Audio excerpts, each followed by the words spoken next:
వీకెండ్స్‌లోనే grocery shopping bill గాని చూస్తే అది పెరుగుతానే ఉంటది. కాకపోతే ఈ పర్టిక్యులర్ ఇండస్ట్రీలో ఉండే 2 రీటైల్ స్టాక్స్ గురించి మాట్లాడుకుందాం. విశాల్, మెగామార్ట్ అండ్ డీమార్ట్ గురించి. డీమార్ట్ విషయానికి గాని వస్తే వాళ్ళు grocery plus hyper market retail చైన్‌గా వ్యవహరిస్తున్నారు. సో ఇక్కడ మనకు అత్యంత నాణ్యమైన ధరలకే మనకి రోజువారీ కావాల్సిన అన్ని వస్తువులు ఇక్కడే దొరుకుతాయి. అండ్ వీళ్ళు స్టోర్ ఓనర్‌షిప్ మోడల్‌లోనే వ్యవహరిస్తున్నారు. విశాల్, మెగామార్ట్ విషయానికి గాని వస్తే వీళ్ళు వాల్యూ ఫ్యాషన్ ఇంటికి కావాల్సిన వస్తువులు అండ్ ఎఫ్ఎంసీజీలో అన్ని రకాల వస్తువుల్ని తీసుకొస్తున్నారు. కాకపోతే టైర్ 2, టైర్ 3 సిటీస్‌లోని లీజ్డ్ మోడల్స్‌లోని వ్యవహరిస్తున్నారు. నెట్వర్క్ విషయానికి గాని వచ్చినట్టయితే 432 స్టోర్స్ తోటి ఎవ్రీ ఇయర్ స్టోర్స్ యొక్క సేల్స్ గ్రోత్ విషయానికి గాని వస్తే 6.8% తోటి దాదాపుగా average revenue per square feet 8,692 rupees తోటి డీమార్ట్ వాళ్ళు వ్యవహరిస్తున్నారు. విశాల్ మెగామార్ట్ విషయానికి వస్తే 742 స్టోర్స్ తోటి వీళ్ళు 2,336 రెవెన్యూ పర్ స్క్వేర్ ఫీట్ ని ఎర్న్ చేస్తూ 12.8% స్టోర్స్ యొక్క సేల్స్ ని చూపిస్తున్నారు. గత సంవత్సరంతో పోలిస్తే డీమార్ట్ వాళ్ళు 15.5% వాళ్ళ సేల్స్ ని పెంచుకుని 16,676 క్రోర్స్ కి చేరుకున్నారు.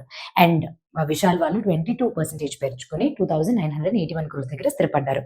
అయితే వీళ్ళ విషయాలకు వస్తే ఆపరేటింగ్ ప్రాఫిట్ మార్జిన్ విశాల్ వాళ్ళది 13% ఉంటే డీమార్ట్ వాళ్ళది 7% ఉంది. నెట్ ప్రాఫిట్ మార్జిన్ రెండిటికి ఒకేలాగే ఉంది. ఈ రెండు స్టాక్స్ లో ఏది ఎక్స్పెన్సివ్ గా ఉందని మీరు అనుకుంటున్నారో కమెంట్ సెక్షన్ లో తెలియపరచడం మర్చిపోకండి. Thank you.